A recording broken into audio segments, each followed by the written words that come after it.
extinction. He is Professor Emeritus at the University of Arizona, where he taught and conducted research for 20 years. His published works include 14 books and hundreds of scholarly articles.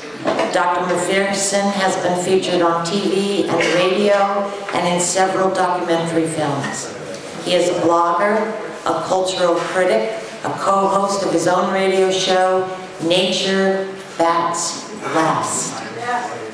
Dr. McPherson speaks to general audiences across the globe and to scientists, students, educators, and not-for-profit and business leaders who seek their best available options when confronting Earth's cataclysmic, how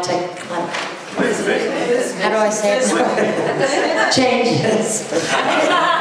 Bad stuff. The bad stuff. So anyway, it's a great honor to bring you Dr. Guy McPherson.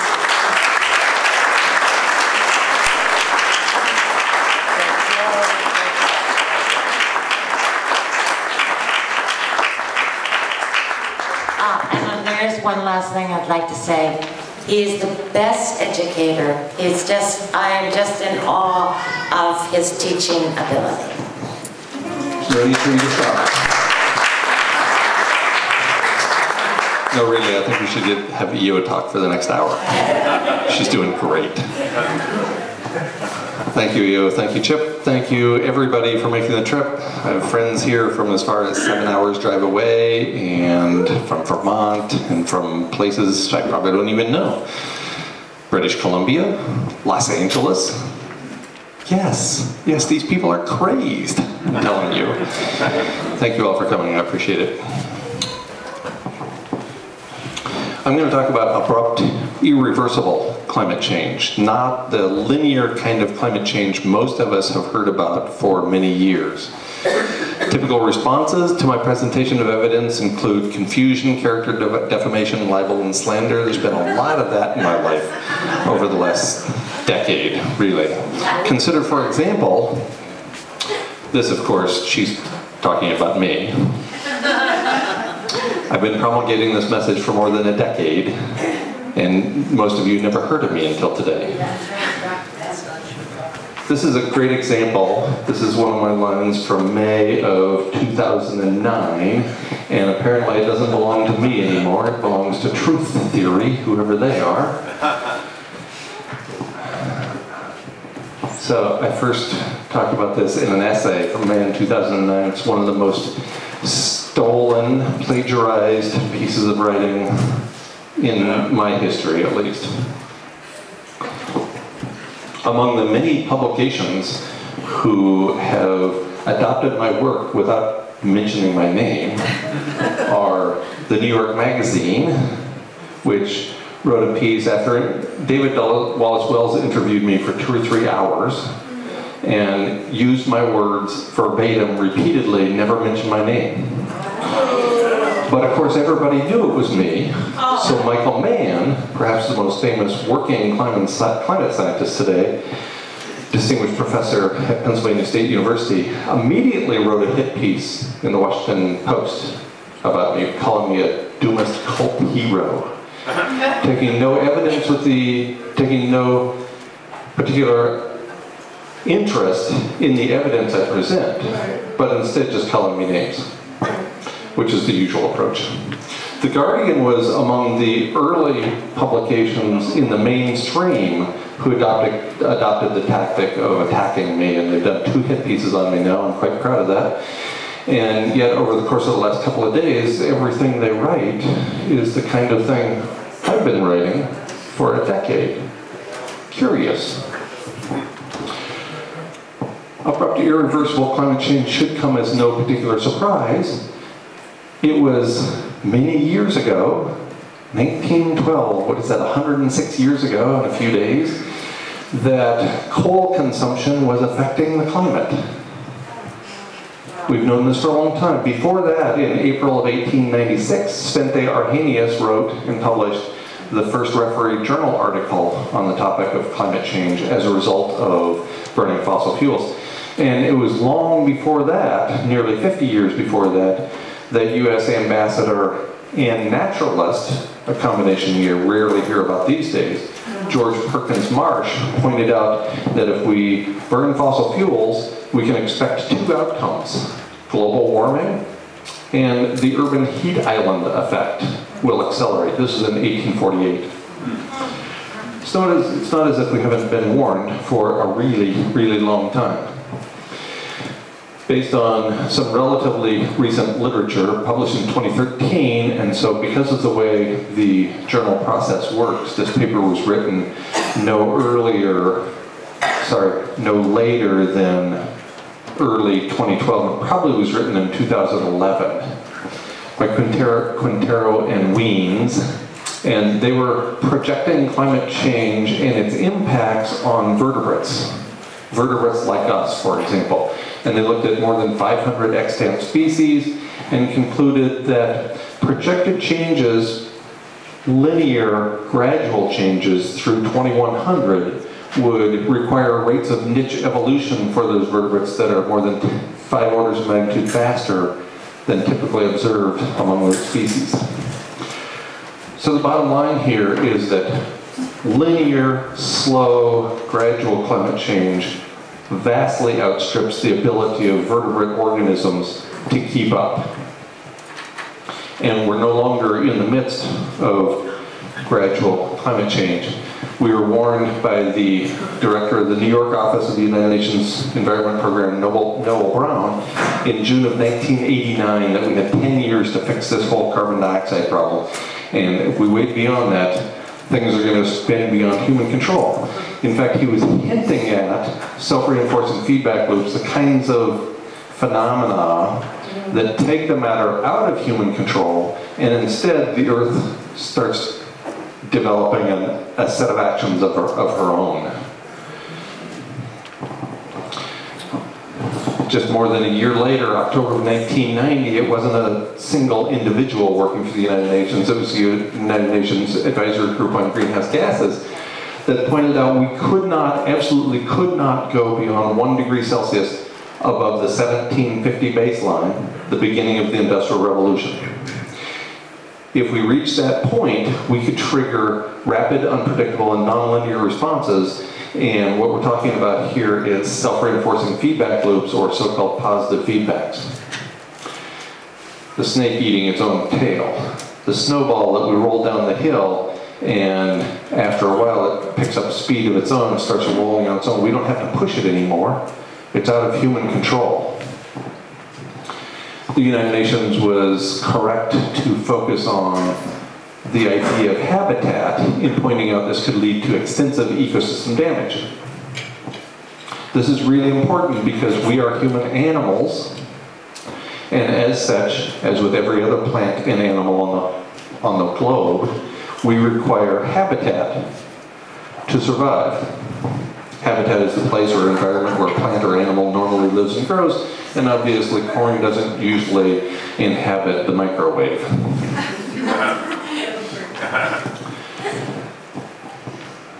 David Spratt, climate writer and speaker, pointed out that those self-reinforcing feedback loops began somewhere between 1/4 of a degree and 1/2 a degree above the 1750 baseline, and that we've already triggered many of them. I've identified 69 of them in an essay I stopped updating more than 2 years ago. And so there are at least 6 dozen of these self-reinforcing feedback loops that we have triggered. And any one of a handful of them will lead to loss of habitat for human animals on planet Earth. And you see what happens to animals that run out of habitat. In this case, it was livestock, and they ran out of food to eat. And given the rapid change in global average temperature, it's easy to imagine, in fact we're already observing situations such as this. Within the last several weeks, the southwestern United States has been pointed out as entering a period much like it did during the Dust Bowl of the 1930s. We're seeing massive fires and epic floods of biblical proportions all around the planet, with 1,000-year events occurring every year or two.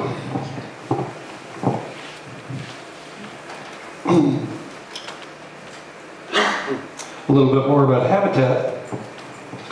Habitat, again, is the place or location where animals or plants typically live and grow. For us, for the species Homo sapiens, we've been here for this long, about 300,000 years, relative to the last 2 billion years of planet Earth. And we have persisted up to about 2 degrees Celsius beyond the 1750 baseline when we say that the Industrial Revolution began. This according to a legal brief filed by James Hansen just over 3 years ago. So probably we've had Homo sapiens on the planet up to this temperature because that's where the habitat has been so far. We're right here today, about 1 3/4 degrees above the 1750 baseline, and so it's no particular surprise we've triggered all those self-reinforcing feedback loops. And my own projection, based on Sam Carana's work. Sam Carana is an anonymous climate scientist, probably 2 or 3 individuals. And I took a conservative look at his work from July 15th, 2016, and concluded we're headed for a temperature, global average temperature at least as high in 2026. Remember, the gradual rate of change forecast to the year 2100 is outstripping the ability of vertebrates to keep up by a factor of 5 times. By a factor of 10,000 times, or 5 orders of magnitude. So it's not as if we haven't been warned. We've been warned repeatedly, going back to George Perkins Marsh in 1848, to Svante Arrhenius, who went on to win the Nobel Prize for unrelated work in chemistry. His warning came in April of 1896. Noel Brown warned us in 1989. The United Nations Advisory Group on Greenhouse Gases warned us in 1990, and the typical response has looked a lot like this. We're so fascinated with the technology that we swear is going to save us, that we look at that technology as we go over the planet. You know, I'm such a Luddite that I didn't know what this was. So I showed this 2 or 3 times, and somebody came up afterwards and told me something about that Pokemon. And I'm like, what are you talking about? I didn't have a Pokemon in my slide deck. That's a Pokemon? Apparently. Jeez, Chip, you're giving yourself away as more of a Luddite than I am. I am more of a Luddite. So let's look at a couple of pieces of evidence for comparison. During the Paleocene-Eocene thermal maximum, some 55 million years ago, the global average temperature of the planet increased 5 degrees in a span of 13 years. A really, really rapid rate of change. So we know, based on evidence such as this, which is rooted in sediment records, we know that the planet is very sensitive and can warm up very quickly. This paper appeared in the Proceedings of the National Academy of Sciences in, I think, 2013. This is how quickly we've come out of the last glacial termination, so when we came out of the last ice age. So this one, obviously, there were no humans involved. Homo sapiens showed up 300,000 years ago, and this was 55 million years ago, plus or minus 15 minutes. And so there's no humans involved. This is the first time they have humans involved in warming the planet, and it's coming out of the last ice age. And then we look at 1750 through 2016, you can see that the curve gets a lot steeper and goes higher. So we are warming the planet at a really, really rapid pace. And things really got interesting here on planet Earth after 2016. That's when it became obvious to most people that we were in the midst of exponential climate change, not linear climate change. The only comparison with what we have done over the course of the last couple hundred years and change is an asteroid impact. We could catch up. It's not a goal, though.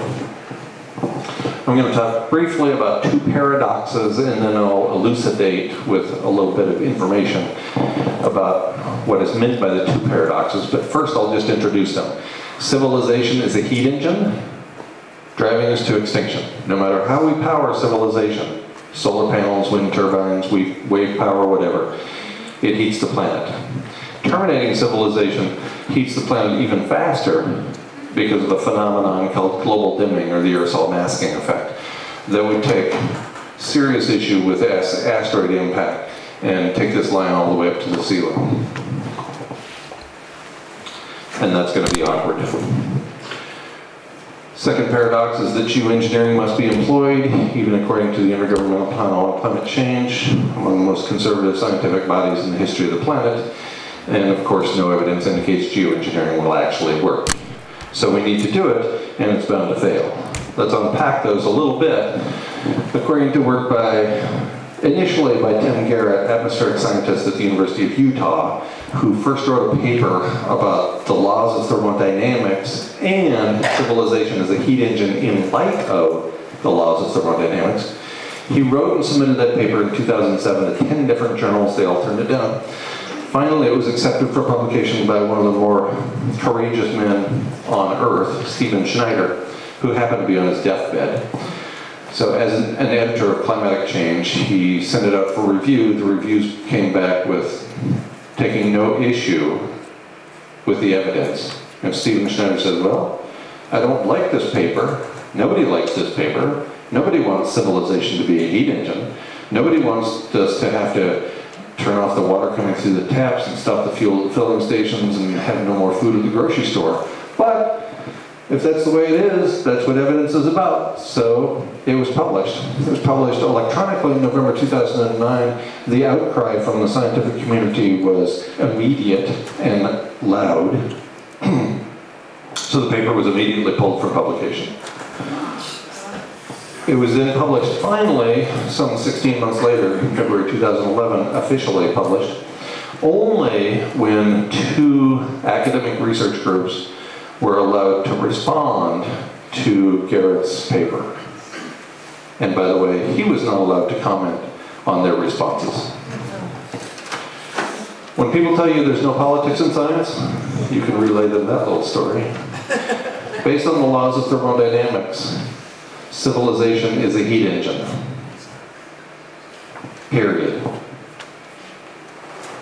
Collapse of civilization warms the planet even faster. What did he just say? We know about greenhouse gases that trap heat and prevent infrared radiation from escaping the atmosphere. Everybody knows about that. Everybody who's ever driven a car and left that car in the open with the windows rolled up on a summer day knows about the greenhouse effect. Because the heat goes into your car, the windows are rolled up, the long wave radiation is trapped, it can't get out, and so it heats up in there. So you go to start your car and immediately you roll down the windows to let in some outdoor air, or you turn on the air conditioner, which by the way heats the planet even faster.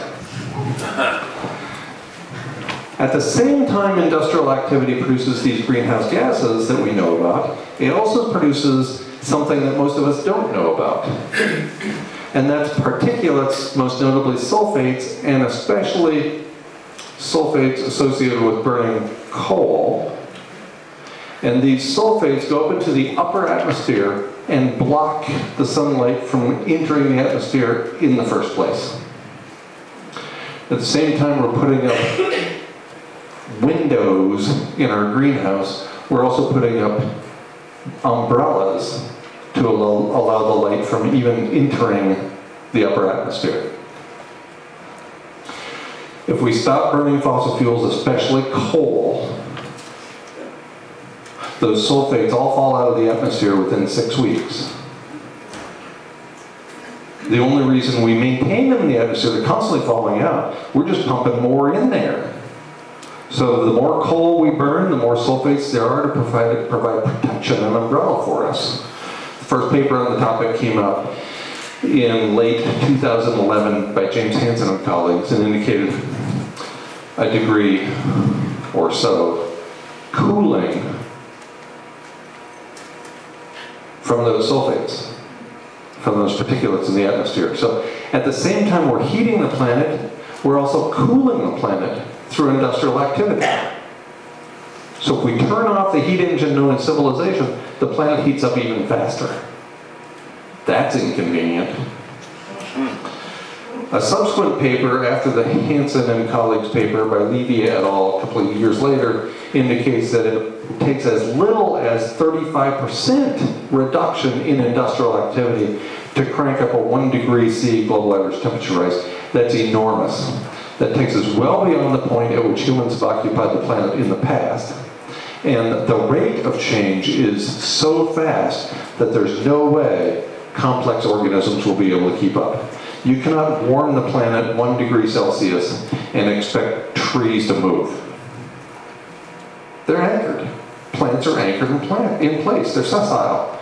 They can't get up and move to a new place. And furthermore, the soils, the mycorrhizal fungi, the bacteria, everything about where they're found is based on hundreds, thousands, in some cases millions of years of evolution by natural selection.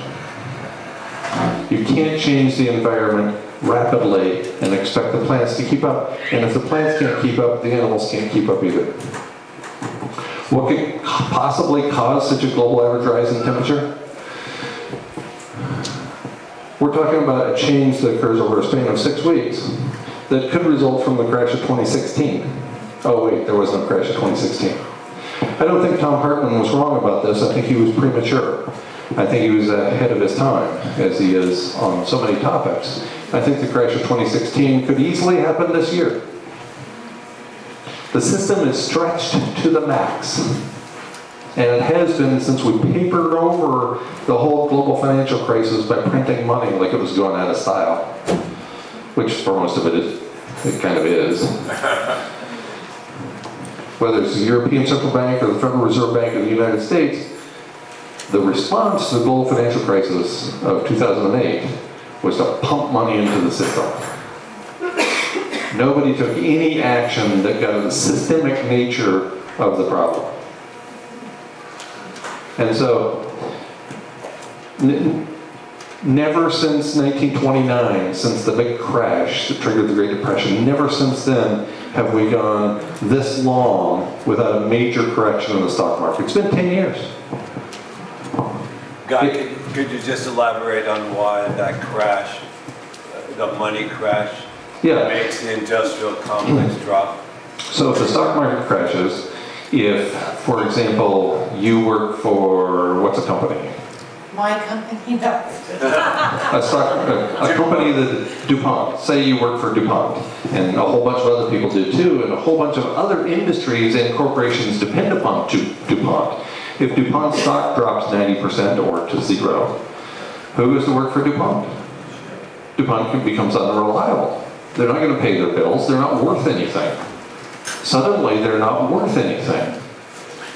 If the corporations become worthless, especially since corporations are people now, because of Citizens United, this gets really convoluted.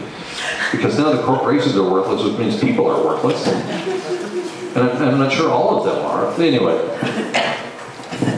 we could easily have a financial crash transform itself into an economic collapse and take down with it society and the culture as well. And if we only do this with as little as 35% of the industrial economy, approximately the United States or approximately Western Europe, then that's going to trigger such a rapid rise in global average temperature that non-human organisms will not be able to keep up. It certainly will destroy the wheat crop, and we're already seeing the wheat crop being destroyed in Europe. This year's wheat crop is broadcast to be well down compared to recent years. It's not just Tom Hartman, and last year the Pentagon declared that American empire is collapsing. Think about that for a minute. The organization responsible for maintaining America as an empire says it's all coming down like a house of cards. And they admit it in public. The cover story in New Scientist says the collapse of civilization, it's more precarious than we realized. When was this? You can't see it from there. It's the first week of April 2008. And 6 months later, we found out exactly how precarious the whole situation was with the global financial crash in September of 2008. And then along comes February 2011, Ben Bernanke, who was chairman of the Federal Reserve System in 2008, and also in February 2011, claimed that the entire house of cards, that is, as reflected by the banks, he said, every bank except one in the United States came within the blink of an eye of failing. And if all the banks in the United States except one fail, you know, they call them too big to fail for a reason.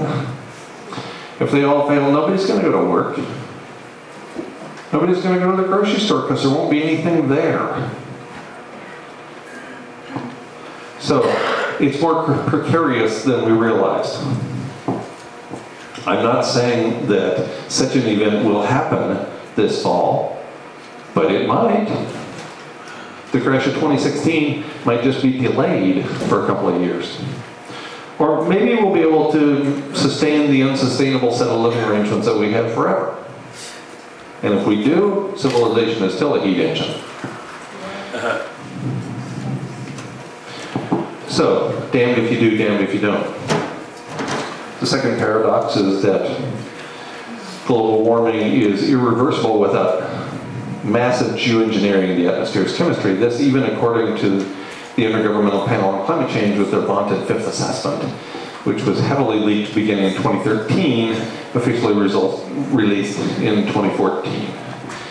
And Truth Out was the first publication I know about to point out that such an approach relies on fantasy technology. There's no way to remove carbon from the atmosphere at sufficient scale to make any difference. Not long later, taking a somewhat less sensationalistic view, the United States National Academy of Sciences and a European body of similar stature concluded the same thing. Geoengineering is not going to work.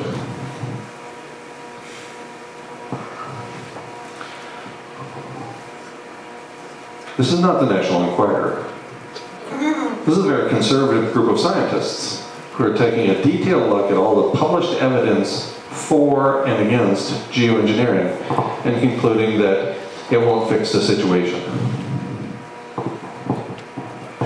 And yet, James Hansen, the godfather of climate science, who warned us on the floor of Congress in 1988 that we're overheating the planet, he's the first author on a paper in System Dynamics pointing out via headline, by a title of the paper, that this is the young people's burden. There is a requirement for young people to sequester carbon from the atmosphere. A requirement.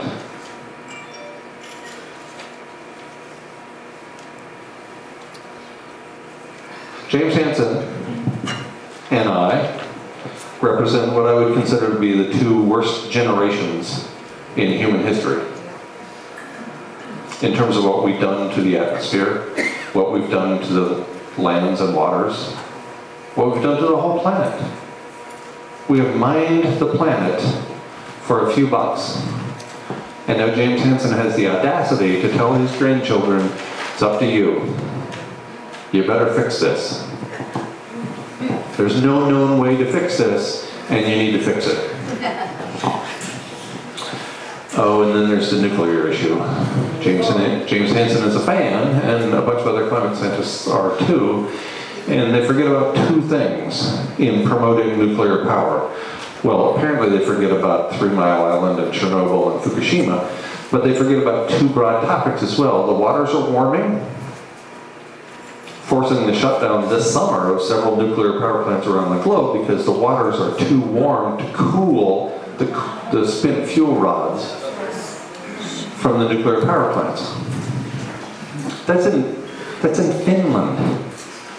Do you know how cold it is in Finland? This is not the tropics. And the carbon footprint, by the way, of nuclear power is enormous. By the time they become carbon neutral, they need shut down for safety reasons. There's a lot of concrete in those cooling towers. Okay, as if two paradoxes aren't enough, to convince you that this is a damned if you do, damned if you don't situation, that this is a predicament, not a problem. Problems have solutions. You find problems in math books, and the solutions are right there in the back. Predicaments don't have solutions. Civilization is a heat engine. Turning it off warms the planet even faster. We need geoengineering to fix it. Geoengineering won't work. So this is a serious predicament that appears to have no solutions.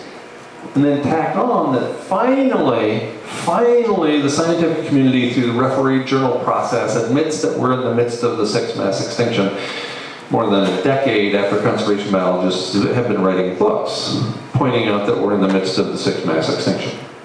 So finally, the incredibly conservative refereed journal literature catches up with a paper by Gerardo Ceballos and colleagues that we can only understand what happens in the subtitle, entering the sixth mass extinction. Those words before the colon makes no sense to anybody. In an interview released the same date as the paper in Science Advances, Ceballos points out that life would take many millions of years to recover, of course, as with the previous 5 mass extinctions when it took many millions of years to recover beyond microbes and fungi and bacteria, oh my. And our species itself would likely disappear early on. Of course, because we're so complex, we're so complicated, we depend upon so many other little things for our own survival. Our water doesn't come from the taps.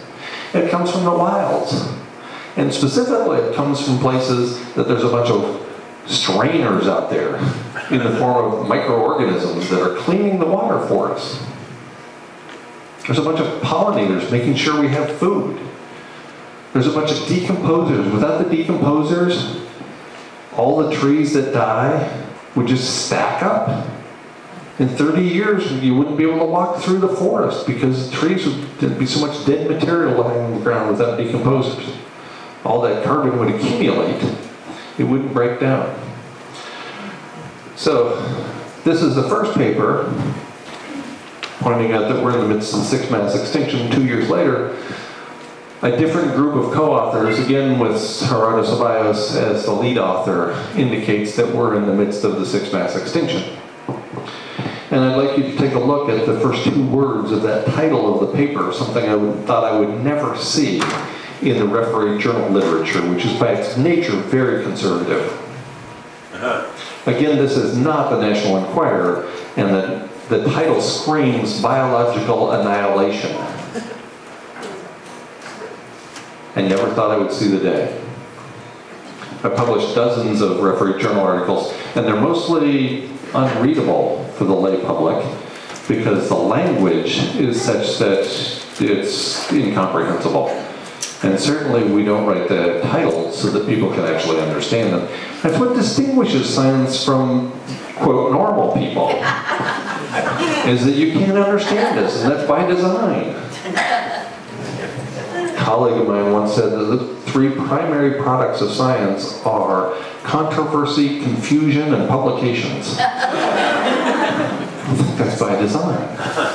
The final sentence of this paper indicates that we're painting a dismal picture of the future of life, including human life. Of course we are, because we depend upon so many other organisms for our own survival.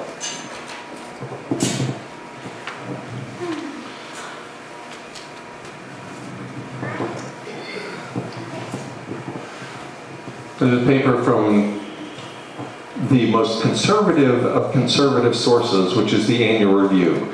The annual reviews take a look at the conservative refereed journal literature and review it once a year. This is from the annual review of Earth and Planetary Sciences, but there's a bunch of other annual reviews as well. And this one, titled The Future of Arctic Ice, written by 4 scientists, 3 of them paid by the U.S. Naval Postgraduate College. And so, as you would expect, a bunch of real earth muffin liberal types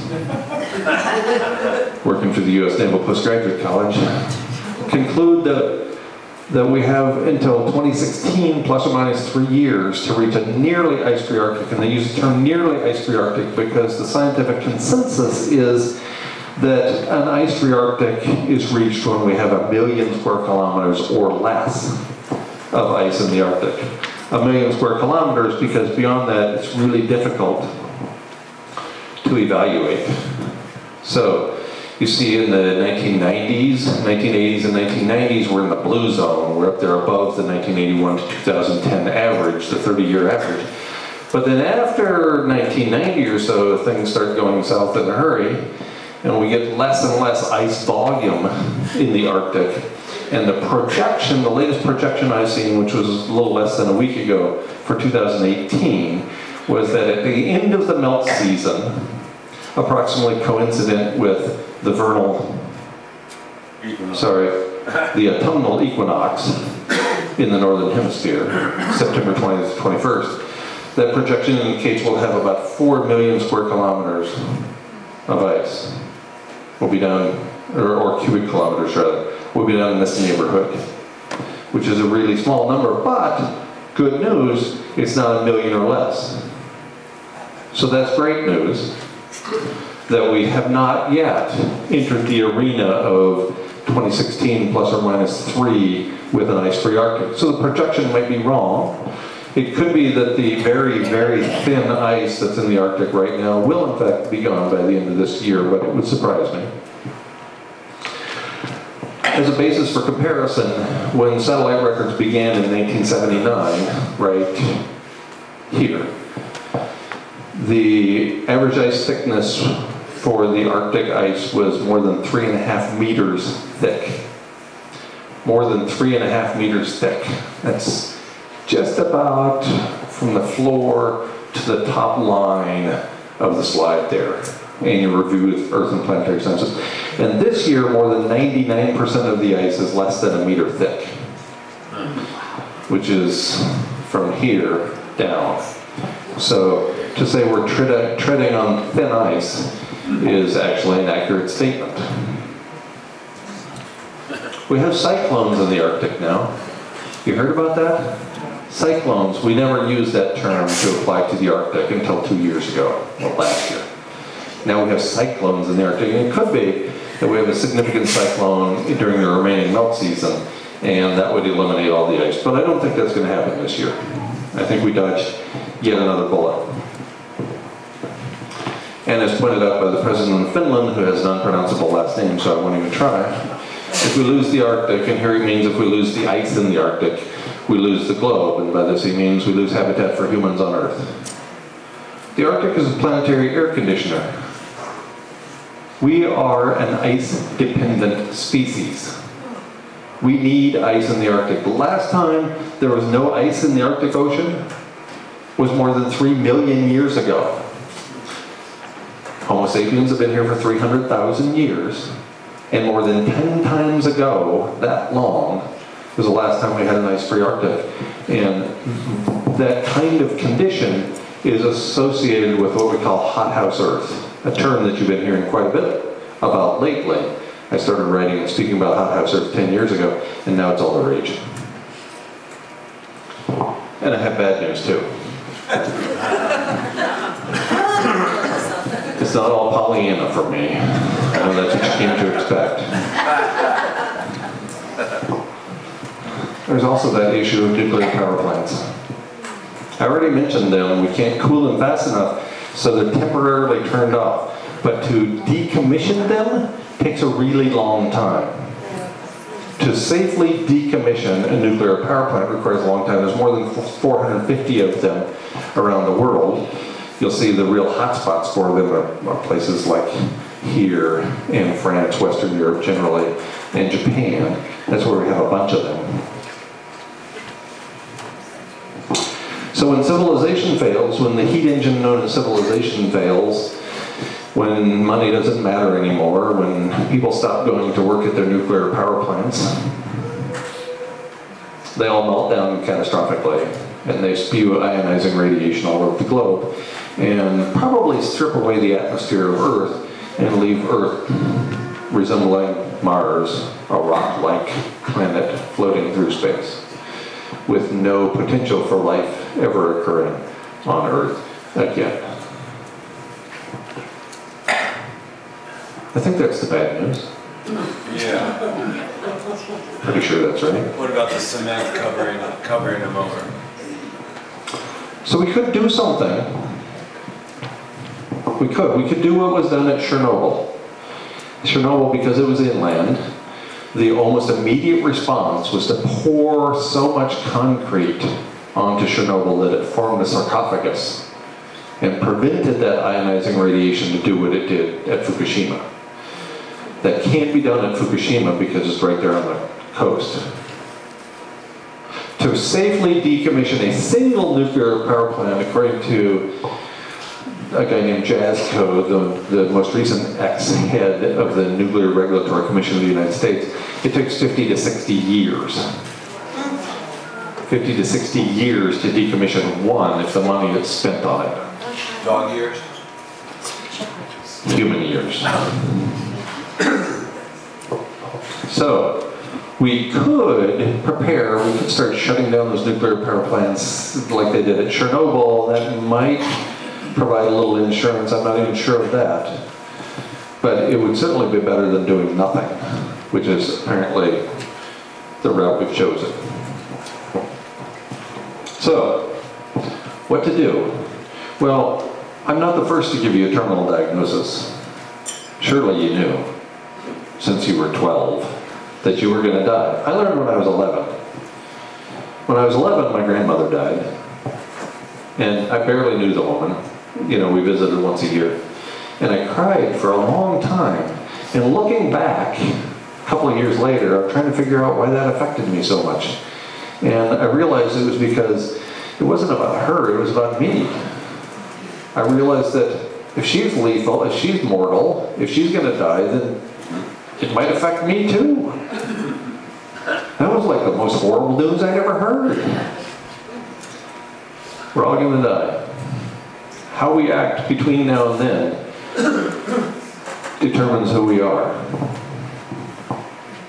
Identifying what matters most to each of us, learning from hospice as human extinction looms. I think these are important questions for us to answer as individuals. I am not, nor have I ever proposed inaction. I'm going to quote a major influence on my life when I was much younger, Edward Abbey, the desert anarchist, who pointed out that action is the antidote to despair. And I think there's no better judge of a person's character than how they act in the face of impossible odds. If you really can't win, and it looks like we can't, then why not go out swinging? Why not try to shut down those nuclear power plants so we don't turn Earth into Mars? You know, Elon Musk wants to go to Mars. You know that story, he's going to go to Mars and build a civilization there and blah, blah, blah. And I'm like, why? We're bringing Mars here. Save a few bucks, Elon. You don't have to go anywhere. Bring the family.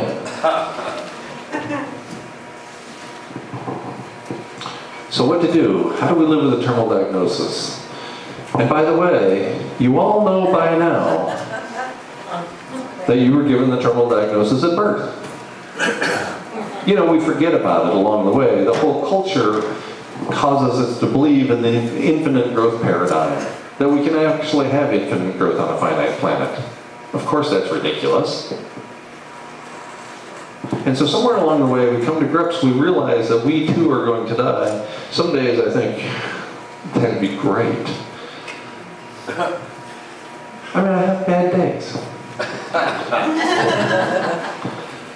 So we know that birth is a sexually transmitted disease that is proven fatal in every case. We all know that. Birth is lethal.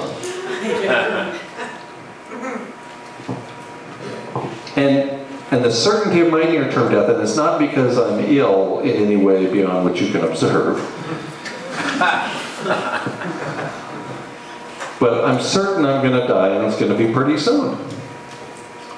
Because we're headed for an ice-free Arctic or a financial collapse, and either one of those triggers my death in the relatively near term.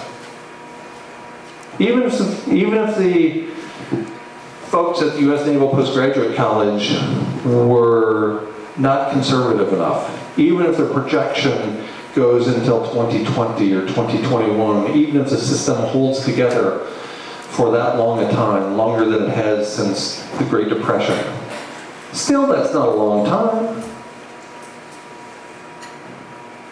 We're talking 2 or 3 or 4 years. And I'm living as if it's going to happen this October.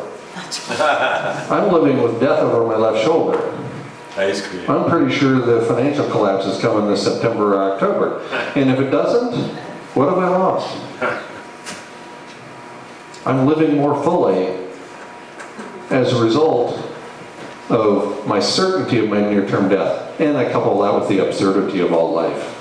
I'm pretty heavily influenced by the philosopher Camus. So I'm living with urgency and authenticity. Why would you lie to anybody if you knew you were going to die? Does anybody know anybody who's in hospice and the whole time they're thinking, I need to hide this from people. I got to take these secrets to my grave. That and 42 more pair of shoes. Shoes and secrets. Nobody does that. I don't think. Of course, we don't know, because all those people are dead. Imelda Marcos.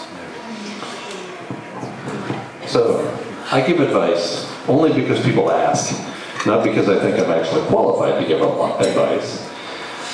But I've been thinking for a while, you know, I got paid as a university professor, believe it or not, to just sit there and think. 6 figures. 6 figures to sit at a desk and think. And take students to coffee a couple of times a day. It's absurd, really, and I came up with some conclusions. That nothing is under control, at least not under my control. Nothing that really matters. I don't have my thumb on the button. I don't get to decide when we occupy another third world country, when we get to occupy some country in the Middle East or Northern Africa, because that's where our oil is. I don't make those decisions, and you probably don't either. Nothing is under control. There's one exception that is really important. Some things are under our control. In particular, the people in your life on a very regular basis. You can ruin their day any day. You can do it 7 days in a row. And then you don't ever have to worry about interacting with those people again. So that's what's under our control, really. We can be jerks to the people we live with, the people we spend time with. That's what's under our control. But we're not like that. We're not those people. That's it. That's all that's under our control, and mostly it's negative. We can be positive and act upbeat with those people and try to make them happy or joyful, or not. I encourage the pursuit of excellence, despite the absence of external rewards for such behavior, and also the pursuit of love. And this is why I'm so constantly insulted by my contemporaries in the scientific community, is that I propose things like this, which, you know, from a scientific perspective are sort of silly. I also suggest taking advice from our four-legged friends. Our four-legged friends go to the park where there's 4 trees and a sun, and our four-legged friends, what do they see? 4 trees and a sun. What do we see? Everything else. We see the mismatched socks I put on before I went to work today. We see the bills coming through the door. We see the argument we had. We see all these things that have gone wrong, including, I don't know what's this deal with the sperm cell. This guy's got something wrong. Anyway, but this is what we do. We think about the past, we regret what we've done or what we haven't done, we project into the future, we fear the future, we hope for the future, and we're not even present. Could be a mouse. That's a mouse? Or that's a mouse for the computer. Some people think differently than others.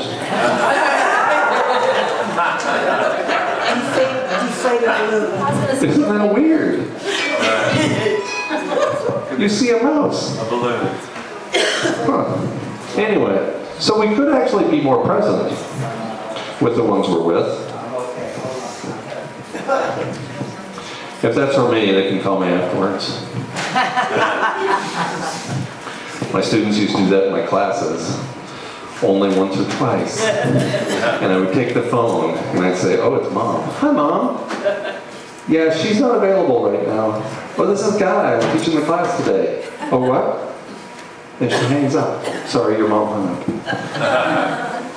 There were other things we could do. I'm not suggesting anybody jump off the treadmill. We actually, mostly, we kind of enjoy the treadmill. We enjoy structure in our lives. We come to recognize as a treadmill, and sometimes we're not very happy about it because the treadmill is sort of going too fast for us, or we're spending too much time there. What I'm suggesting is maybe you can not jump on the treadmill for 60 hours a week, maybe make it 55 and spend those extra 5 hours a week with the people you claim to love. Maybe we could do that now and then. And of course, we were all born into captivity. We were born into this set of living arrangements, and we had no control over it whatsoever. I was born at 4:28 in the morning on September 29th, 1960, to James Lyle and Edna Carol Bottinen McPherson. She was Finnish, which explains this enormous head. Where was I going?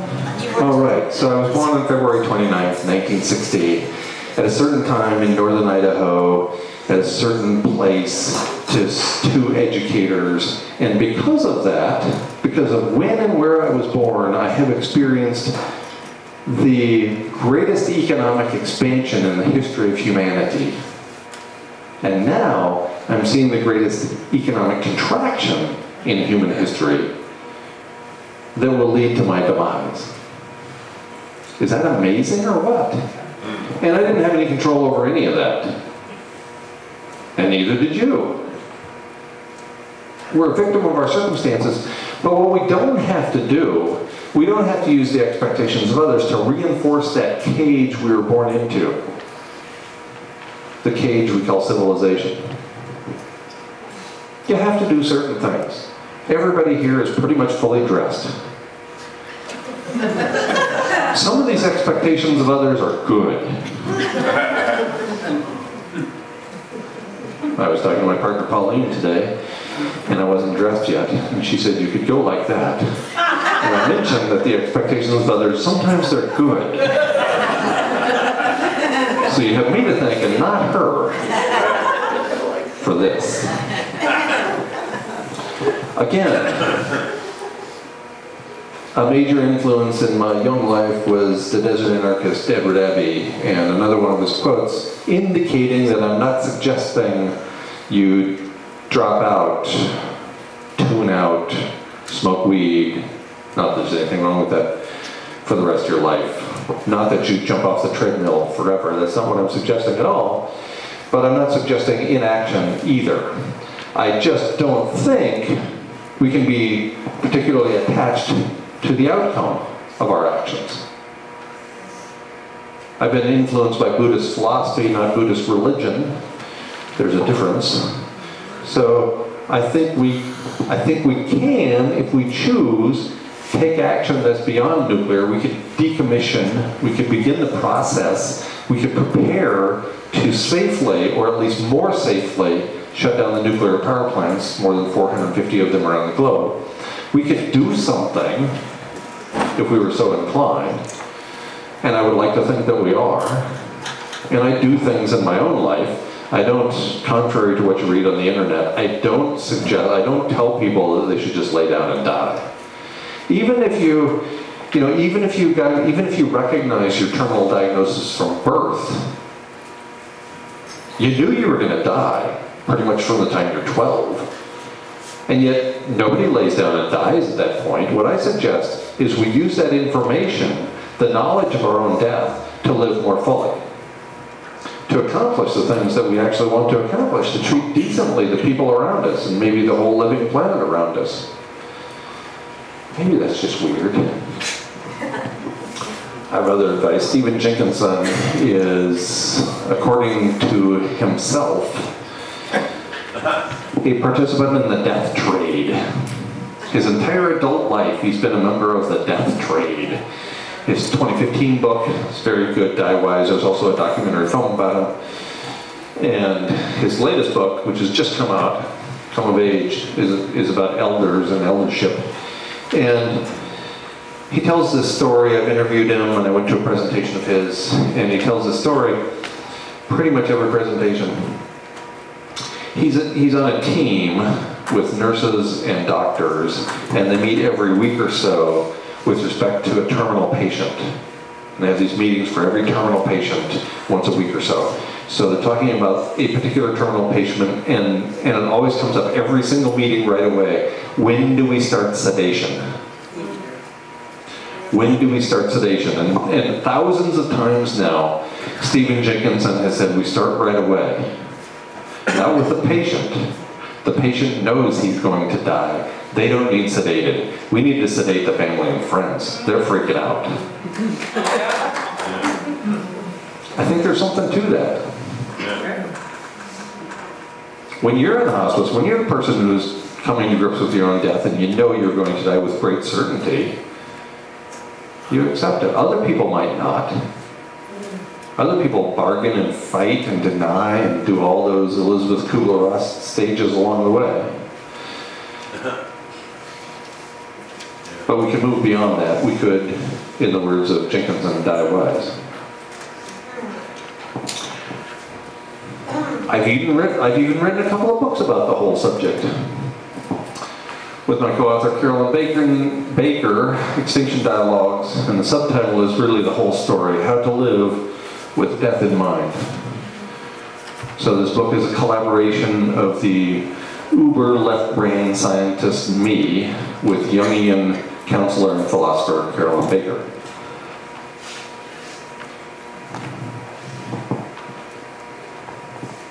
It reminds me I have such a strong left brain, which is the quantitative side.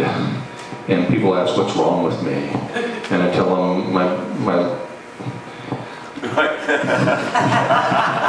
Your left. A lot. You can do it, guy. my left side isn't all right. My right side isn't all It's right. left. No, your right side Left left. out. It's left. Jesus Christ. I've tried to tell this joke 3 times now and I can't get it right. Your right side left. Unbelievable. Your right side is left out and your left side What they is say. right. Maybe next time. That's not right. You talk. Maybe next time. Okay, so that's what this book is about. This is a work of non-fiction. This is a work of fiction written with my partner behind the camera there, Pauline Schneider. And this book is written for people ages 11 and up. And mostly for the parents of ages 11 and up. Because in my experience, youngsters are living fully. Yeah. They're living as if they know they're going to die. It's only after we start making money and jump on the treadmill and start acting like everybody expects us to do, and we go to college, we go to more college, we get some school, we go to more school, and we get married, we have 2.5 children, we work for 45 years, and then we retire, and then we decide, oh, it's time I started behaving myself and taking a vacation. How ridiculous is all that? But the kids get it. So this is all about civilization at a very broad scale, and a conversation between 2 insects that we hope sheds light on the process of how we live, how we treat the planet, and how we die. And we also offer a workshop called the Only Love Remains Workshop. And I think Pauline is going to get up here in a second before I'm all done. We've administered this workshop, facilitated the workshop where we live in Central America, in Belize, and we also take it on the road. And as Io will tell you in the not too distant future, we're going to take it on the road over the course of this weekend.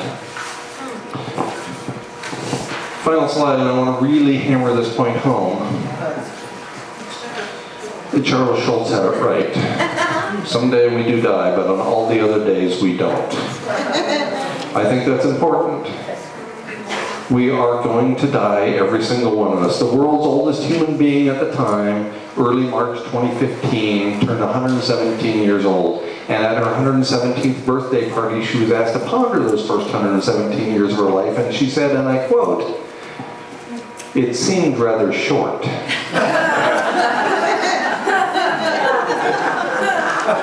She was 117. It seemed rather short. And then to put a punctuation mark on her message, and apparently mine, she died a few weeks later. You aren't going to make it to 117. It will seem rather short. Live with urgency. Live with death in mind.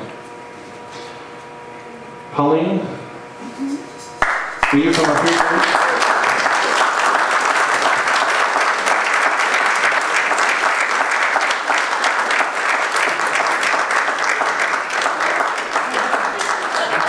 you stand out the door. It's the craziest thing ever. This happens whenever I ask women to approach me, they run away. Oh, you're back. Thank you everyone for coming. We're always amazed when people show up. Put it right on my chin. He likes to do this thing. He walks around. Makes God noises and such. But I want to thank Steve again. Where's Steve? He's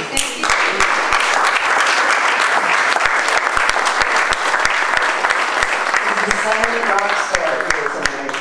Thank you so much. And Yo and Shep.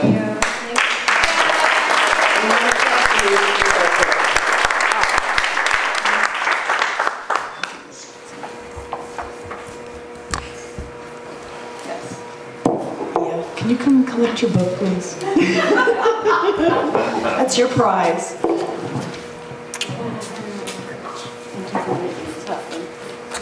Thank you, Yo. Chip. Yes.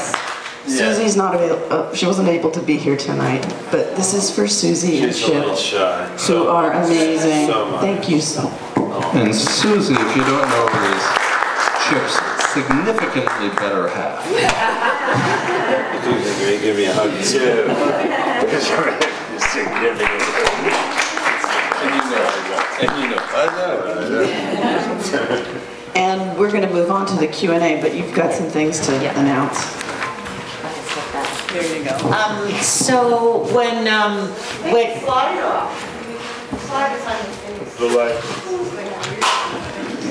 thank you for sliding me there. You don't need the mic, honey. Chipper, my brother has a rough time behaving himself to me. So anyways, when a guy was saying that they do a workshop, Only Love Remains, and there will be one happening this weekend. It starts Friday night. It goes from 7 to 9 on Friday night. Saturday is from 9 to 5, and then Sunday is 9 to 3. And the workshop will only happen if 6 people are on it, and no more than 10 can be on the workshop. The workshop is $200 for the 3 days, and you'll be spending the weekend working with Only Love Remains. So I'm going to leave these flyers back by the door. I'll put them back by the door. If you're interested, you should pick one up, because then that will decide if Guy and Pauline are going to be staying for the weekend to be doing a Only Love Remains, or if they will move on to their next, what they spend all their time doing is going around and teaching about abrupt climate change. And I also, on that note, want to encourage you to, if you didn't put a donation in the bucket, to put one on the way out, because literally this is now how Guy supports himself, is only through donations and the making Only Love Remains. And now I'm going to give the mic back to Guy, and I want to encourage you guys to do what I've been doing with him, and ask him what you don't know and what you don't understand. Like, this is the time to really ask him what you want to know about climate change. Thank you, Eve. You're welcome, Guy. Now that we have all that out of the way, I understand that some people have been sitting here for longer than they could possibly imagine, hearing the worst news they've ever heard in their lives. And so I expect that people will be filtering out here as we go. So when I decide at some point that enough of you have left, I'm going to take that as a cue that it's time for me to stop. But I'll still remain here and talk with you one-on-one or in small groups as long as you'd like. So before we get to that point, perhaps there are some questions that people have that might be universal.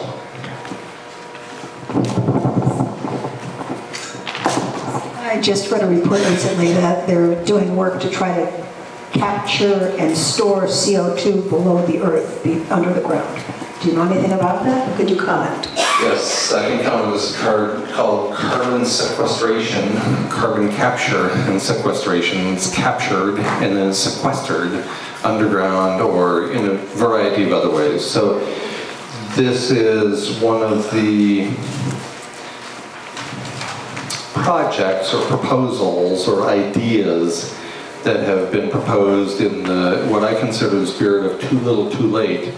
And all the numbers I've seen on carbon sequestration, carbon capture and sequestration, CCS, and biochar, and all the other means that I've seen so far of mitigating for the damage we've already created, don't even get to the interest, don't even get to the annual increase in carbon dioxide in the atmosphere, much less get at the principle of 406 parts per million carbon dioxide in the atmosphere, and they don't come close to getting at the 2,000 parts per billion of methane in the atmosphere. For comparison, James Hansen pointed out that when we began this process we call industrial civilization, there were about 280 parts per million carbon dioxide in the atmosphere, about 280. And he determined in an abstract that probably somewhere between 320 and 350 was too much. And we're at 406 now, and the temperature associated with the current level of carbon dioxide in the atmosphere is locked in for at least the next 1,000 years, according to the paper in the February 2009 issue of the Proceedings of the National Academy of Sciences of the United States. And all of those half measures don't get us close to drawing down carbon dioxide from the atmosphere. If we throw them all together into a big bucket and start, say, 40 years ago, taking them seriously, then we might start to take an edge off of the annual increase in carbon dioxide in the atmosphere. But we're not doing that, unfortunately. Again, you know, we had the warnings so many years ago, and it was just so much more fun. And I'm as guilty as anybody. When I got my driver's license at the age of 14, there was no stopping me from driving a car that got 14 miles to the gallon. You know, that was fun. And not only that, but I was born into this culture the same as everybody else. And what do? Mostly we do what everybody else does. And in fact, if you start doing things that are sort of inconsistent with what everybody else does, that doesn't usually go well. You're not everybody's doomist cult hero if you start acting a little weird. Right? Much less doomist cult superheroes. You had a question, Rebecca? Why does it take 50 years to turn off a nuclear power plant? That's to decommission. You could turn one off relatively quickly, but to safely decommission. So one relatively minor issue in the whole decommission process. Most of these nuclear power plants have cooling ponds that are 4 or 5 stories above ground. And they are called spent fuel rods, but they still have a lot of energy in them. A lot of nuclear energy. And they have to be constantly placed in a water bath of recirculating fresh water, and that water has to remain cool. And they have to be cooled slowly over a decade or so before they can then be safely removed and put into dry storage caskets. Is it depleted uranium?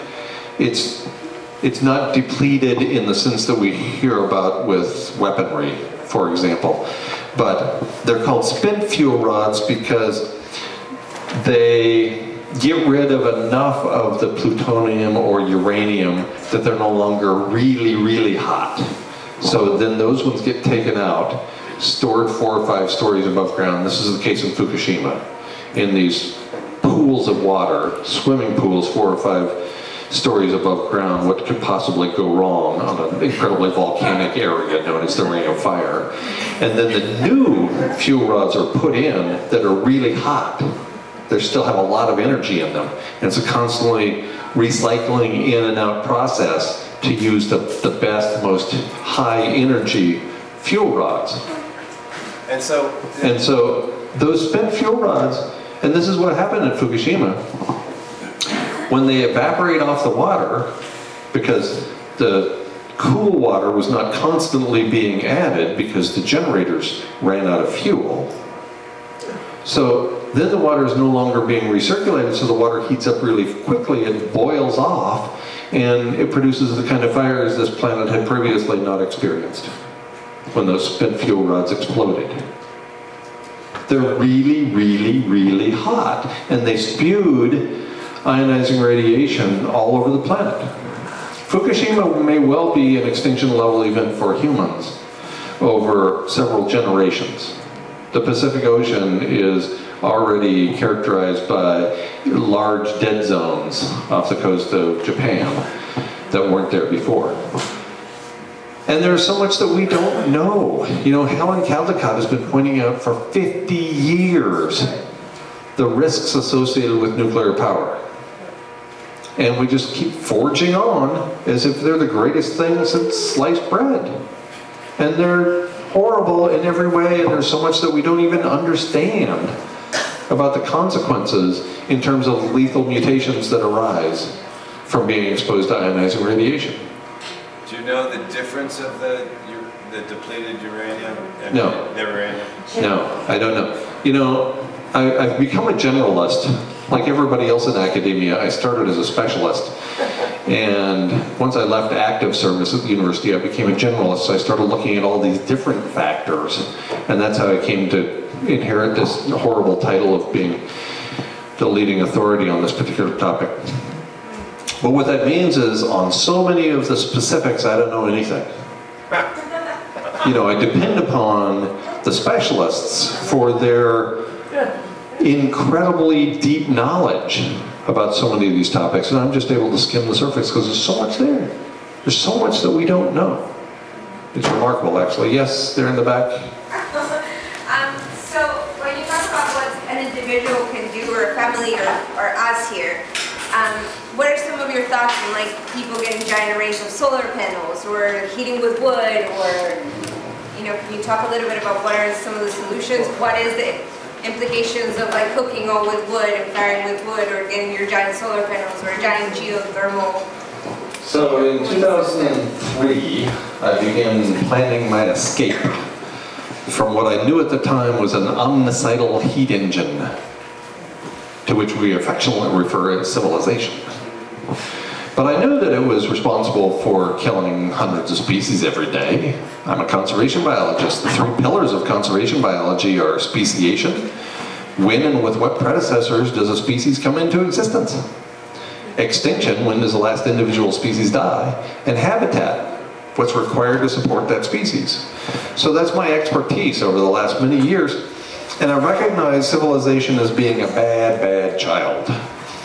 And so I decided that I would just run away. And I made my escape. In May of 2009, I left active service at the university. Haven't drawn a paycheck since.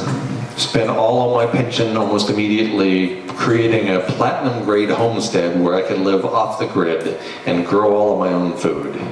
And I just assumed that since I'm a successful professor, that the entire world would take note and follow me.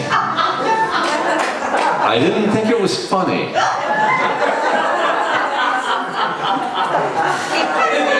I still don't think it's so damn funny, Mary.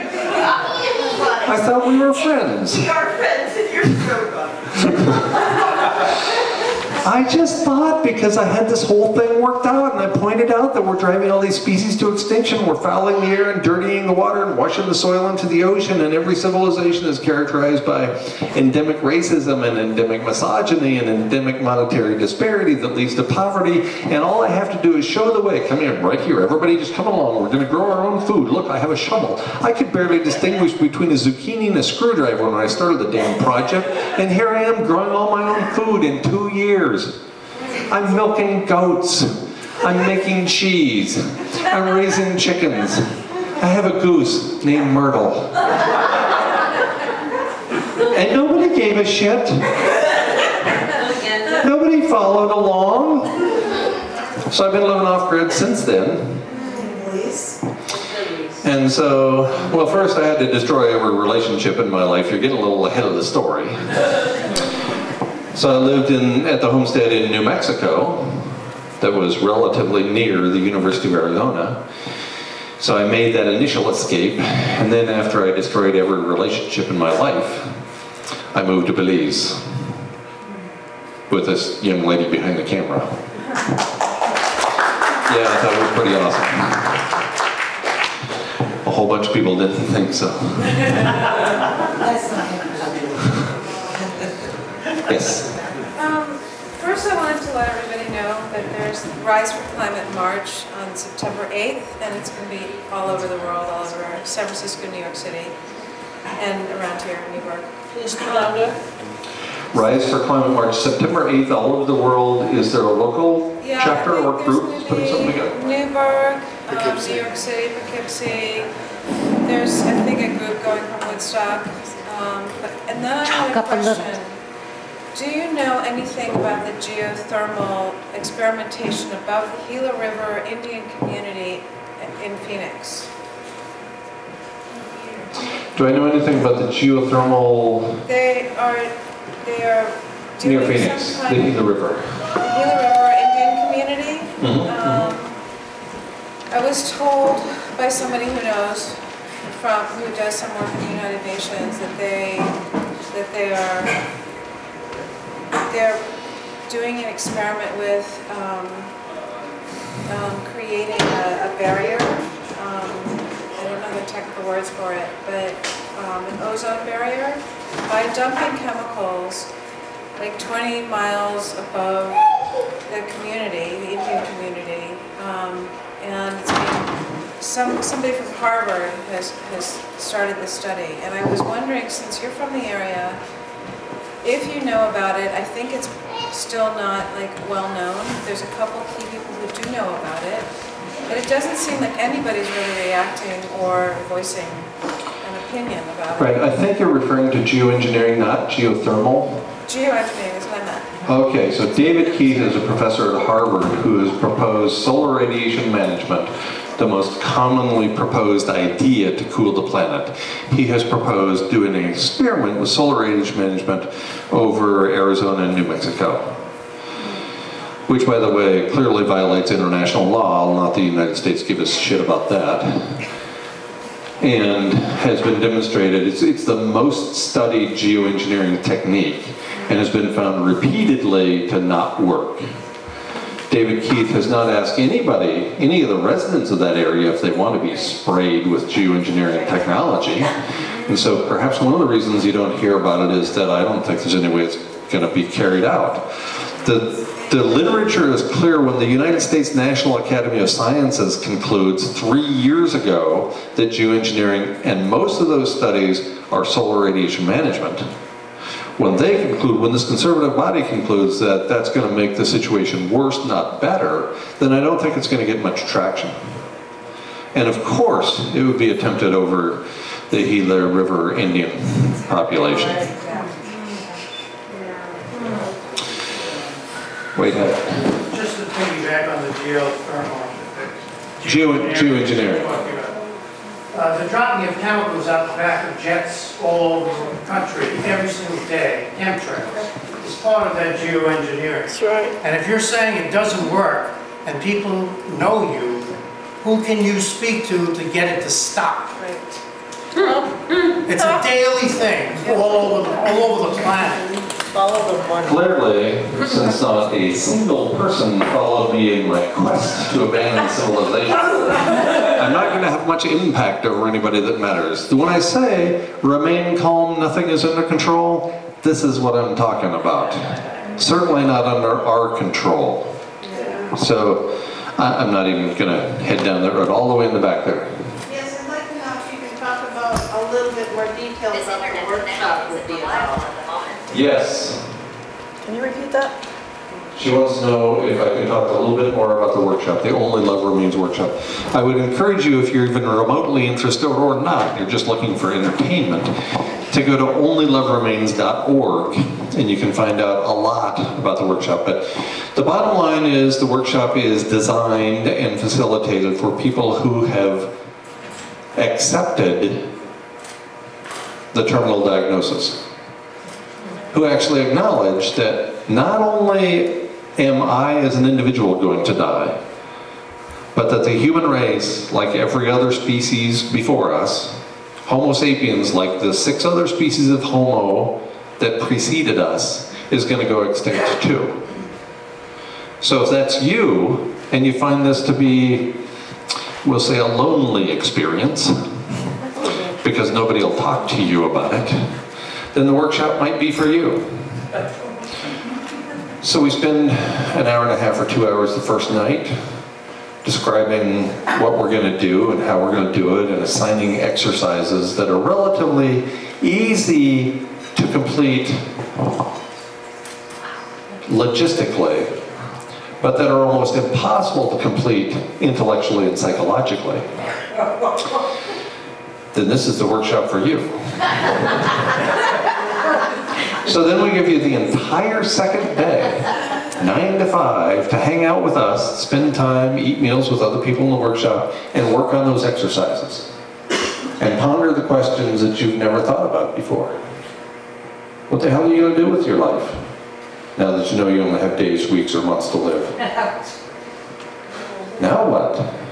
And then we get together the final day, which is 6 hours in session, in small groups and large groups, answering those questions in small groups and in large groups, and learning from each other what we might do in light of our terminal diagnosis. It's been an extremely powerful process and workshop for the people who have participated. In fact, 2 people in the audience tonight participated in the workshop we had in Belize in July of this year, and came here from Vancouver Island, British Columbia, and Los Angeles after they became fast friends in Belize, and are hanging out with us on tour the whole time because the workshop was so powerful. And one of those people heard me speak 4 years ago, 4 years earlier, and it took her 4 years to get to the place where she was peaceful enough, we might even say calm enough, to proceed intellectually, psychologically with this information. So we have a couple of examples here. I suspect they would be happy to talk with you one-on-one or in small groups after we break up here. And bottom line, it's just been enormously powerful for the people who've participated according to what we hear. But everybody might be lying to us, I don't know. Yeah, pink shirt. I heard you on radio last night. Eo's been telling me about you for months. My ex-girlfriend's been telling me about you. Is that why she's your ex-girlfriend? It happens a lot. No, I saw you on YouTube. I listened tonight pretty thoroughly. You can't be right. Thank you. Dylan Thomas. Dostoevsky says you're not right. I know. I love for me to be right. No. I'm not talking about the technocrats or Chernobyl or the taxi drivers. We all drive cars. In fact, I see a lot of cars out there. You can't be right even though you sound right. Even Edward Abbey sounds right. You can't be right. Even though I agree with you, but you can't be right. About what? It can't be the end of humanity. The earth is too beautiful.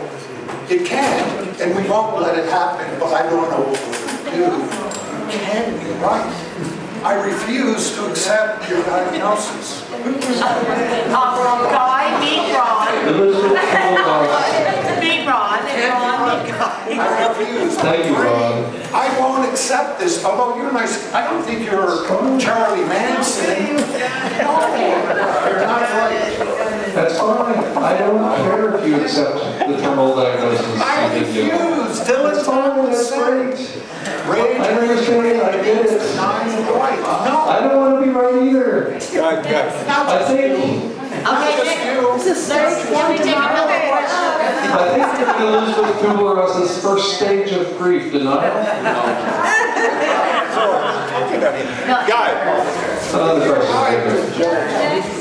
I want to project. I would love to project the possibility that if you had many people who follow you to Belize and live off the grid, say half the population of New York City, 4 million people, what would the ramifications be on the planet just from that? What I'm saying is there a positive feedback mechanism. It's not all negative feedback. The positive feedback mechanism exactly is what Malthusian, disease, warfare, and starvation. That in the process of what's happening, so much of our population is going to die off. That there is that possibility that in small pockets here and there, we will survive and go back to a primitive form of living. What you're describing in Belize only works with what you don't have half a billion What will people. they eat? What will they eat when it's too hot to grow anything? If you don't mind, I don't know what you're talking about. thank you. Okay, thank you. That's a fine question. And, you know, I first made this move. I started making the move in 2003. It took me 4 years to find a place. Started transitioning off-grid in 2007 and made it official in early 2009. And lived at the homestead in New Mexico for 7 or 8 years. And only within the last couple of years have lived in Belize. And had as many people as I wanted followed me, none of us would be alive today. Because the absence of global dimming that would have resulted, which we didn't know anything about in 2003 or 2007 or 2009, would have killed us all. The temperature of the planet would have heated so much because people dropped out of civilization. There wouldn't be habitat for humans anywhere on the planet. Had everybody gotten on board with me in 2009, we wouldn't be having this conversation, I'm sure of that. So I thought I was doing the right thing, and as it turns out, in retrospect, in light of new information, it would have been a bad thing, and this happens all the time. We do things that immediately seem to be a mistake because I broke my leg doing this, and then later it turns out some good came of breaking the leg, and then some bad came from the recovery, and so on and so on. There's all these things, it's just this mix, it's just what it is. I suspect, had a significant number of people followed me, we wouldn't be alive today. So it's a damn good thing nobody took me seriously. And probably if everybody was with Ron, and they're not taking me seriously now, that might be a good thing for all I know. I really encourage people to take what a Buddhist would call right action and not be attached to the outcome. Because I taught for 21 years in college classrooms that we got too many people on this planet. And that adding more people is not going to improve anything about the human condition. And then every single one of my students, as nearly as I can tell, went out and had children. Every single one. If I were attached to the outcome, I wouldn't be a happy person today. I would have been devastated. Right here. You showed a chart which showed that in 2026, the globe will be exceedingly hot. That's 8 years from now. I'm curious to know why you chose Belize, close to the equator, instead of some northern location, and will the northern locations closer to the poles be cooler in that time frame? During the previous mass extinction events associated with global heating, and there have been 2 previously, we're in the midst of the 3rd, life has persisted near the poles longer than at the equator. Everything dies off near the poles near the equator first. Life persists near the poles. However, something is different this time. We've never had global dimming come into play before. We've never been spewing particulates into the atmosphere that serve as an umbrella for 250 years. previously. So that's a new thing. Most importantly, I didn't move where I moved to survive. Not even an extra day. I'm going to die. It's going to be soon. It probably was accelerated by moving to Belize. Every day, pursuing excellence and pursuing love, instead of pursuing mediocrity and pursuing indifference, matters for me. I don't know whether it does for you. Well, no, I agree. Pursuing love and excellence is a very important thing, but will there be northern climes where we can survive? It would surprise me very much because of two factors. Global dimming. Already, the Arctic is heating up 5 times faster than the global average. Whoops. That doesn't bode well for the species that evolved to live there over a span of hundreds of thousands of years. In addition, there's global dimming. Even if it's 1 degree in a span of 6 weeks or 6 months or 6 years, no species on the planet that is sessile, like plants, can keep up with that rate of change. They just can't. And without plants, we're going to have a hard time eating. I mean, there's always Soylent Green, but not for very long. Because the 7.6 billion people, that's just going to run out really soon.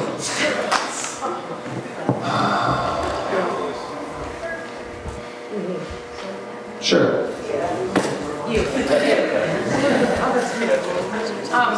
I wanted to let people know that Hudson River Sloop Clearwater has been working on decommissioning and is really now spearheading a national movement for safe decommissioning, as safe as one. It's the same kind of dilemma. Is there such a thing as safe decommissioning? We have a whole lot of information if people are interested in, because of Indian Point. And my question is, Paul Hawken is coming back to Omega to speak about drawdown, and I've been working on climate change issues for more than 20 years. It was the first time I had an inkling of hope. I'd like you to respond to drawdown and the work that those scientists are doing, and the potential for particularly ecosystem-based solutions for restoring the Earth back to balance. Oh, and I just have to add something. Guy, this is Manijo, who we've been telling you about we've been talking to him about your work, Manijo. What a forefront she is for in climate.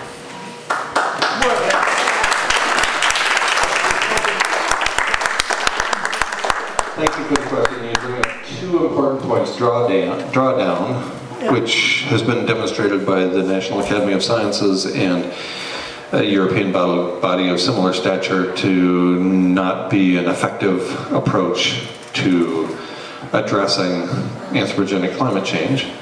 And you bring up hope. I'm going to quote, I don't see very many movies, a lot more since I hooked up with Pauline. It's one of the many mistakes I've made in my life, is hooking up with somebody who watches movies. So I watched Mad Max Fury Road. I'm embarrassed, but I admit it. I have no reason to lie to you people. I watched Mad Max Fury Road. It was a great scene. It was a great scene. The protagonist turns to the leading woman in the film and he says, because she's been trying to maintain hope, he says to her, hope is a mistake. If you can't fix what's broken, it'll drive you crazy. We can't fix what's broken. This is beyond us. We have triggered events that have taken the situation beyond human control. Hope is the other side of the coin that has fear on the one side, that's projecting into the future we cannot possibly know about. So we put those 2 4-letter words on opposite sides of the coin, and we flip and we hope for the future and we fear the worst and we don't do anything about any of it. Hope is as much a mistake as fear is. Live. Take action. Don't be attached to the outcome of the action. Do the right thing. Be a decent human being. Care about future generations. And there aren't going to be any. But so what? What better judge of our character than strangling the beast that is killing us on our way out the door? Strangling the beast that's killing us, and earlier you said go down swinging. Shouldn't we go down swinging? It seems like I'm a violent human being. For somebody who's accused routinely of telling people to lay down and die, I seem like a fairly violent person. Yes, I think we should take action. Absolutely. Because a miracle might happen. There's never been one, as pointed out by Hume, in the history of our species. But that's no reason to give up on the idea. But seriously, it could be that some kind of, we can't predict the future with certainty. I know for certain that you're going to die. I know that our species will go extinct just like 99+% of the species to inhabit the planet so far. Does that mean I can identify your expiration date? No. Do I know when the last human being will go extinct? Will die? No. We don't know how long we have left. I think it, quote, will be rather short. But how would I know? I'm just a college professor who dropped out way too late. All the way in the back. My name is Marty Corn, and on the kind of note of going down fighting, well, I kind of like your message. But I'm developing we're having a Woodstock Ecology Festival in 2019 at the Barrett Hill Complex and a series of events. And what is fascinating to me is that whether or not you're right or we should do something, I mean, personally, I think we should take a lot of action, whichever way it goes. So anyway, what fascinates me is that there's no voice of ecology. The 60s and 70s were all carried by song, and there is nothing in the popular vernacular. There are thousands, hundreds of thousands of songs, but there's nothing. So that's the mission of Woodstock Ecology Events and Festivals. So if anyone's interested, it's really building, and I think it's a really interesting initiative. It starts with the art and the voice and the vision, and to carry the message, just like it happened in the 60s. That's great. Thank you very much. And I'm going to ask one more question because people are starting to filter out. So, right here.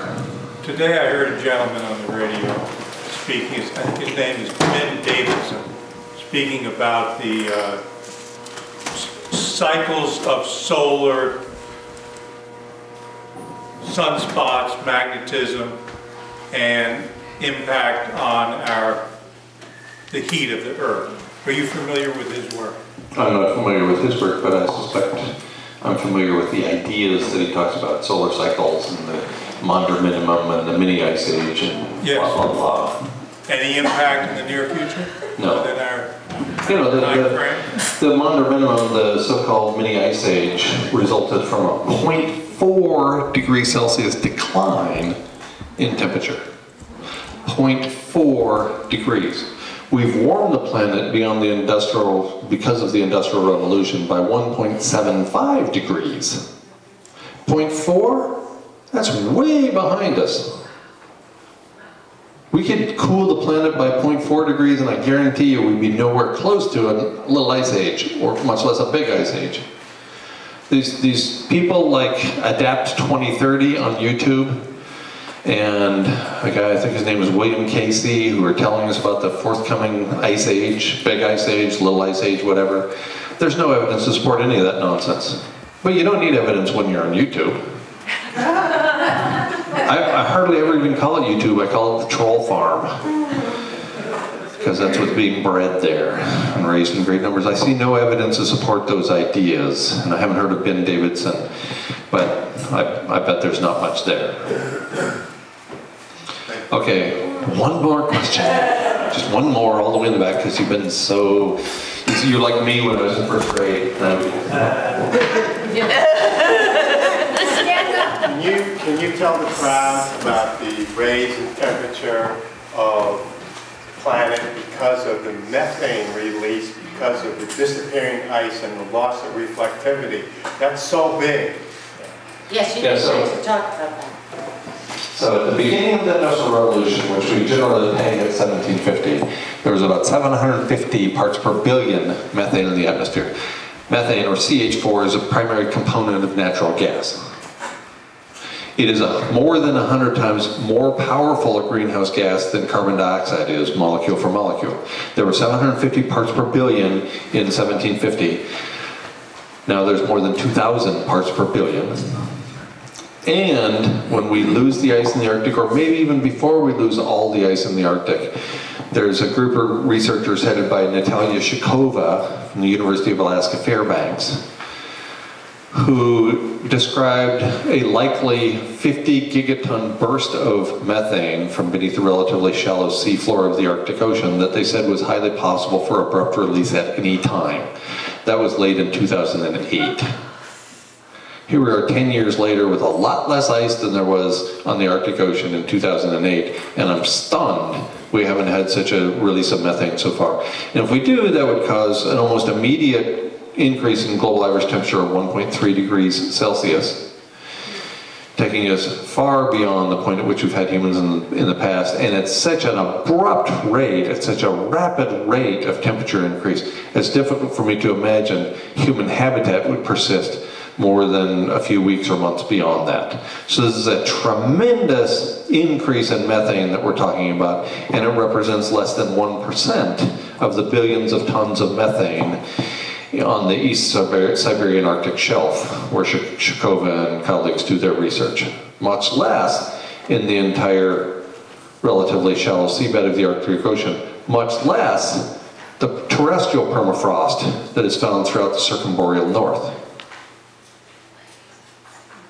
So even a less than, and in fact, Jason Bach's glaciologist formerly at Ohio State, he left Ohio State because he was so heavily censored by his administration, so he works for the government of Denmark now. He runs the Dark Snow Project. He said if we experience a release of even 1% of the methane hydrates, less than 1%, and there's a famous quote, and I'm going to quote from it directly. He said, if that happens, quote, we're fucked, end quote.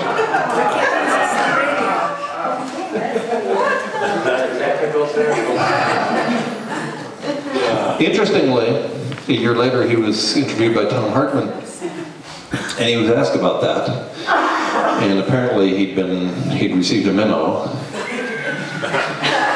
And so then he said, well, Tom, I think we need to remain calm about this whole thing. We can't actually predict the future, and maybe it's not as bad as I described. But I think he was right both times, actually. I think if we do experience even a 1% release of those billions of tons of methane in the relatively shallow seafloor of the Arctic Ocean, or even the terrestrial permafrost, even 1%, I think we're fucked. And I still think we should remain calm. I think he's right both times. Would you say that my two sons, who refuse to give me grandchildren, are well justified in that attitude? I should stop fighting it? No, I'm serious. I say that you were so serious. Could you repeat that? Could you repeat? The gentleman asked if I would agree that his two sons who refused to give him grandchildren, his line, not mine. I don't even know these young men. They're wonderful young men. These wonderful young men refuse to have babies for him. Some selfish. And do I think that's justified? Yes, I think that's justified. I think it's been justified since I was 19 years old when I decided not to have children. That's right. That's what my daughter's done too. Yeah. I don't see any problem getting made any better by adding more people to the mix, unless you have a truck that's stuck in the mud and then more people is good to push them out. Other than that, really I don't see the point in having a bunch more children. Thank you. I'll stay as long as anybody would like. Thank you very much for coming. Thank thank you everyone for coming, and I would just like to sing you all a song. A little bit of levity to the situation. So with that, I don't normally sing in public, and for good reason, and but I just might be a good time to sing.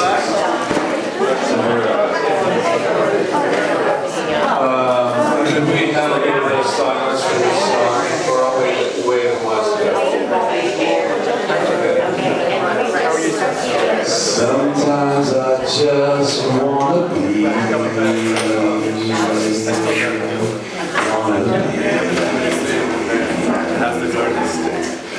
Sometimes I just wanna be a bee. I go buzzing all around with my stinger hanging down, motoring from tree to family tree. With each new budding flower, I dip in for a nectar shower, come out with sticky pollen on my knee.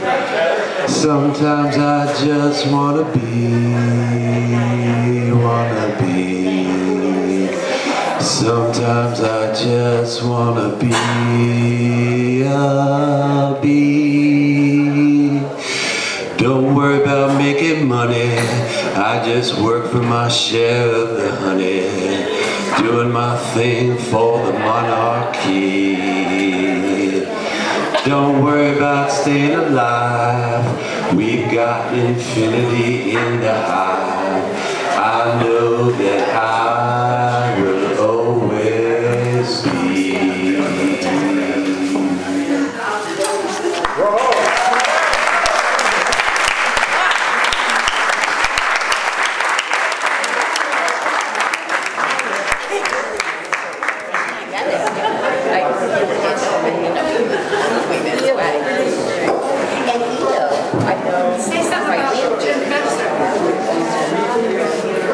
No, I don't want to do that. I don't want to do that.